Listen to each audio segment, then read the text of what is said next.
Hello friends, welcome to my channel. இன்னைக்கு இந்த வீடியோவில் நம்ம என்ன பார்க்க போகிறோம் அப்படின்னா ரொம்ப ஈஸியான ஒரு சாம்பார் ரெசிபி தான் பார்க்க போகிறோம். நான் இன்னைக்கு இந்த சாம்பாரை முட்டைகோஸ் யூஸ் பண்ணி பண்ணியிருக்கேன்.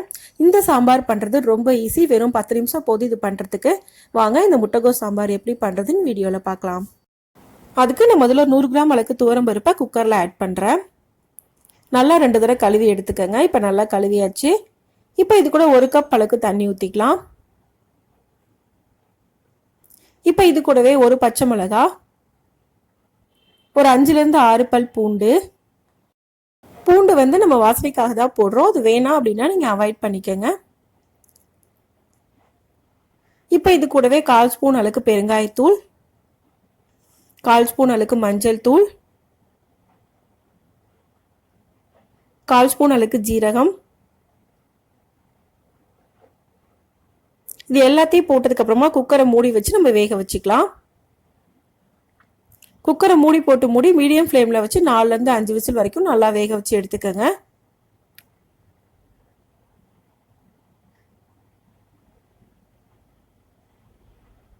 இப்போ 4 விசில் வந்துருச்சு. நான் அடுப்பை ஆஃப் பண்ணுறேன். ப்ரெஷர் போனதுக்கு அப்புறமா ஓப்பன் பண்ணி இது மாதிரி நல்லா மிக்ஸ் பண்ணி விட்டுக்கோங்க. பருப்பு நல்லா மிக்ஸ் ஆகணும். கரண்டியால் மிக்ஸ் பண்ணாலே போதும். இப்போ நல்லா மிக்ஸ் பண்ணியாச்சு. இப்போ இது கூட நான் கட் பண்ணி வச்சுருக்க கோஸ் ஆட் பண்ணுறேன். நான் இன்றைக்கி ஒரு 200 கிராம் அளவுக்கு கோஸ் எடுத்திருக்கேன். கூடவே கட் பண்ண பெரிய வெங்காயம் அதையும் ஆட் பண்ணிக்கோங்க. இப்போ இது கூட தக்காளி ஆட் பண்ணிடலாம். நான் மீடியம் சைஸில் 2 தக்காளி எடுத்திருக்கேன், அதை கட் பண்ணி ஆட் பண்ணியிருக்கேன். இப்போ இது கூட காரத்துக்கு ஏற்ற மாதிரி சாம்பார் பொடியை ஆட் பண்ணிக்கோங்க. நான் இன்றைக்கி 2 ஸ்பூன் அளவுக்கு போட்டிருக்கேன். நீங்கள் உங்கள் காரத்துக்கு ஏற்ற மாதிரி கூடவோ குறைச்சலோ போட்டுக்கலாம். இப்போ இது கூடவே 1/4 ஸ்பூன் மஞ்சள் தூள் போட்டுக்கலாம். தேவையான அளவுக்கு உப்பு போட்டுக்கோங்க. இப்போ இது எல்லாமே ஆட் பண்ணியாச்சு. கூட ஒரு சின்ன எலுமிச்சம்பழ அளவுக்கு புளி கரைச்சி அதையும் ஆட் பண்ணிக்கலாம். இப்போ இது கூட சாம்பாருக்கு தேவையான அளவுக்கு தண்ணி ஊற்றிட்டு நல்லா ஒரு தடவை மிக்ஸ் பண்ணிக்கோங்க. நம்ம பருப்பு வேக வைக்காமலே கூட பருப்பு காய்கறி எல்லாத்தையும் ஒன்றா மிக்ஸ் பண்ணி கூட இந்த சாம்பார் பண்ணலாம். ஆனால் நம்ம புளி ஊற்றணும் அப்படின்னா பருப்பு நல்லா குக் ஆகாது. நீங்கள் புளி ஊற்றல வெறும் தக்காளி மட்டும்தான் போடுறீங்க அப்படின்னா எல்லாத்தையும் ஒன்றா கூட நீங்கள் வச்சு குக் பண்ணிக்கலாம். இப்போ இது 2 விசில் வரைக்கும் வேக வச்சுக்கோங்க. இப்போ 2 விசில் வந்ததுக்கப்புறமா ப்ரெஷர் போனோன்னா நான் ஓப்பன் பண்ணுறேன். இப்போ இது நல்லா ஒரு தடவை மிக்ஸ் பண்ணிக்கோங்க. பருப்பு முட்டைகோஸ் எல்லாமே நல்லா மிக்ஸ் ஆகிற அளவுக்கு நல்லா மிக்ஸ் பண்ணிக்கோங்க. இப்போ நல்லா மிக்ஸ் பண்ணியாச்சு. வேற ஒரு பாத்திரத்துக்கு இதை நான் ட்ரான்ஸ்ஃபர் பண்ணுறேன்.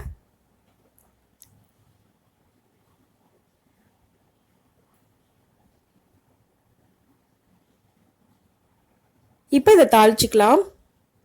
தாளிக்கிறதுக்கு நான் ஒரு கடாயில் 2 ஸ்பூன் அளவுக்கு நல்லெண்ணெய் ஊற்றுறேன். கூடவே 1/2 ஸ்பூன் அளவுக்கு கடுகு,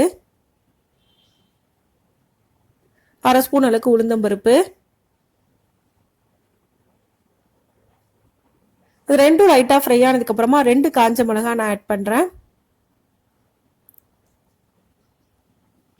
இது எல்லாமே நல்லா ஃப்ரை ஆனதுக்கப்புறமா கொஞ்சமாக கருவேப்பிலை அதையும் ஆட் பண்ணிக்கோங்க. இப்போ இதை ஒரு வாட்டி நல்லா மிக்ஸ் பண்ணிக்கலாம். இப்போ இது நல்லா ஃப்ரை ஆயிடுச்சு. இந்த அளவுக்கு ஃப்ரை ஆனதுக்கப்புறமா இதை எடுத்து சாம்பாரை நம்ம ஆட் பண்ணிக்கலாம். இப்போ இதை ஆட் பண்ணியாச்சு. நல்லா ஒரு தடவை மிக்ஸ் பண்ணி விட்டுக்கலாம். இப்போ நமக்கு ரொம்ப ஈஸியான முட்டைகோஸ் சாம்பார் ரெடி ஆயிடுச்சு. இந்த சாம்பார் செய்கிறது ரொம்ப ஈஸி. இந்த சாம்பாரை இதே மெத்தடில் நீங்களும் செஞ்சு பாருங்க. இந்த வீடியோ உங்களுக்கு பிடிச்சிருந்தா லைக் பண்ணுங்க, ஷேர் பண்ணுங்க, கமெண்ட் பண்ணுங்க. மறக்காம சேனலை சப்ஸ்கிரைப் பண்ணுங்க. தேங்க்ஸ் ஃபார் வாட்சிங்.